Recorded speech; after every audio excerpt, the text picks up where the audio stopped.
Jananayakan. So ഒരു വിജയ് പടം എന്ന് പറഞ്ഞാൽ അത് kind of a guilty pleasure and quite templated ആണ്. കാരണം അതിലെപ്പോഴും ഈ ഹീറോ ആരെങ്കിലും ഒക്കെ സേവ് ചെയ്യാൻ നടക്കുന്നുണ്ടാവും. പിന്നെ ഒരുപാട് cringy, emotional, drama, comedy sequences എല്ലാം ഉണ്ട്. ഇഷ്ടംപോലെ ഓവർ ദ സ്റ്റോപ്പ് സ്റ്റഫ് കാണും. പിന്നെ ലോജിക്കിങ്ങിന് അങ്ങനെ വലിയ പ്ലേസ് ഒന്നും കാണത്തില്ല. കാരണം ഇതൊക്കെ ആയിരിക്കും അതിൻ്റെ മേജർ ഹോൾമാർക്ക് എന്ന് പറയുന്നത്. ഇപ്പം ജനനായകൻ്റെ ഇപ്പം ഓഫ് ലേറ്റ് വന്നു കഴിഞ്ഞാൽ ഒരുപാട് പ്രീച്ചിയും പൊളിറ്റിക്കൽ സ്റ്റേറ്റ്മെൻറ്റ്സോടെ ഒബ്വിയസ്ലി വരുന്നുണ്ട്. അപ്പോൾ ജനനായകൻ വരുമ്പോഴും അതിൽ വലിയ വ്യത്യാസമൊന്നുമില്ല. ഈ പറഞ്ഞ കാര്യങ്ങളെല്ലാം ഉണ്ട്. ഈ പൊളിറ്റിക്കൽ പ്രൊപ്പഗാൻഡ കുറച്ച് എക്സ്ട്രാ ആണ്, which is expected considering this is S last film. പിന്നെ അതിൽ സ്റ്റാൻഡ് ഔട്ട് ചെയ്യുന്ന മോശം ഭാഗങ്ങൾ എന്ന് പറഞ്ഞാൽ ഇതിൻ്റെ കോർ സ്റ്റോറി അത് സാമാന്യം നല്ല വീക്കായിട്ടാണ് എനിക്ക് തോന്നിയത്. പിന്നെ വില്ലൻ്റെ ബാക്ക് സ്റ്റോറി, കാരണം ഞാൻ കണ്ടിട്ടുള്ളതിൽ വെച്ച് ഏറ്റവും മോശം ബാക്ക് സ്റ്റോറി എന്ന് തന്നെ വിത്തൗട്ട് ഡൗട്ട് പറയാം.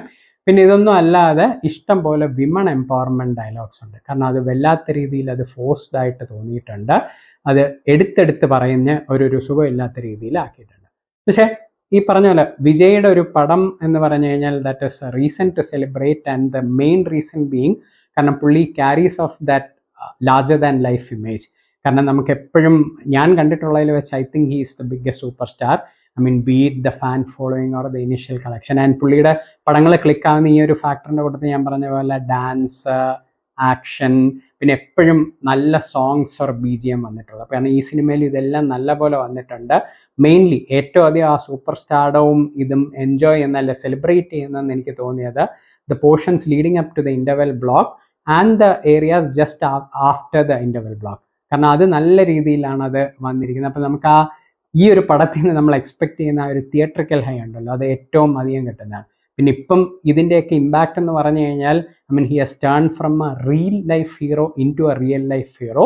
സോ അതിൻ്റെയും കൂടെ ഒരു എക്സ്ട്രാ ഇമ്പാക്റ്റ് ഉണ്ട്. സോ ഇൻ ഷോർട്ട് പറഞ്ഞു കഴിഞ്ഞാൽ I mean if you are a Vijay fan there is a lot for you to enjoy. പക്ഷേ ഇനി നിങ്ങൾ അങ്ങനെയല്ല, you enjoyed the traits of അല്ലെങ്കിൽ ചില ട്രേറ്റ്സ് യു എൻജോയ്, അങ്ങനെയാണെങ്കിൽ there is bare minimum stuff to enjoy that one last dance. Thank you.